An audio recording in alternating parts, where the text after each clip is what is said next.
Northwest of the Sea of Galilee lies the ancient town of Chorazin, a place where Jesus once walked, but today, a home for the hyrax. This place was denounced by Jesus, and what archaeologists have discovered in the rubble of this ancient city might surprise you. Discoveries that make a valuable connection between faith and fact.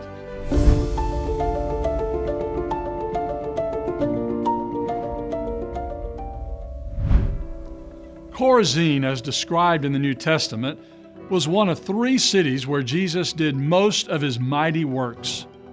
Bethsaida, Capernaum, and Chorazin were all a part of what some have called the missionary triangle, places where Jesus performed many of his miracles and taught numerous lessons, and yet all three towns were denounced by Jesus.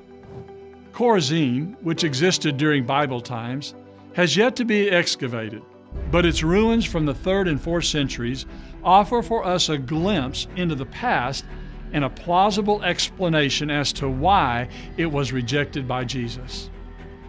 Chorazin was built on a steep, sun-exposed hillside which possessed an abundance of black basalt stones and dark volcanic soil excellent for agriculture. The earliest evidence of settlement at this site comes from the northern part of the city, where a beautifully preserved olive oil press was discovered, and where houses were constructed using basalt beams and arches that allowed for an open area of up to 12 feet. Further east, most of the ruins visible today are from the 3rd and 4th centuries AD and possessed houses whose internal walls were fenestrated to allow for the flow of light and air. This area also contained a public building equipped with a courtyard and mikveh, or large ritual bath with a roof still intact. Adjacent to the mikveh is a large cistern which was probably used to provide live or living water for the demands of Jewish bathing rituals.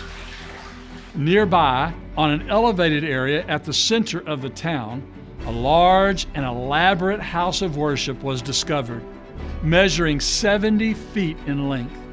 It faced south toward Jerusalem and possessed a broad staircase leading up to its entrance with an ornately decorated gable. Inside the synagogue, a large hall existed with stone benches or seats around the exterior walls.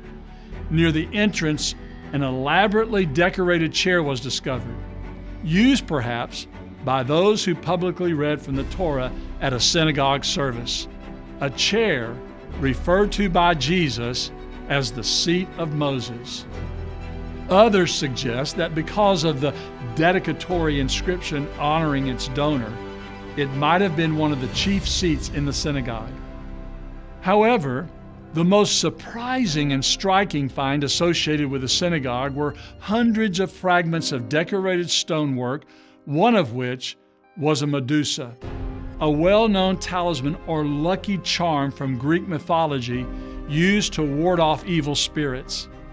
A Medusa was a mythological female monster with snakes for hair, and its presence in a Jewish house of worship should have been an abomination. What then do all of these facts have to do with Jesus denouncing the city? The Bible tells us only that the citizens would not repent. So if the Jewish city of the biblical times was anything like that of its descendants, then maybe they refused to disassociate themselves from pagan influences. Maybe they had become complacent with their comfortable lifestyle, situated on the peaceful and beautiful Galilean hillside. Or maybe they were enslaved to Jewish traditionalism and willingly rejected the real essence of a messianic kingdom that elevated the poor instead of the prominent. Whatever the reasons, their condemnation by Jesus and the ultimate demise of this community resulted because of their disobedience. Perhaps a hard pill to swallow for some, but sometimes the connections between faith and fact found here in the land of the Bible surprise us, and they certainly can present us with some uncomfortable yet undeniable truths.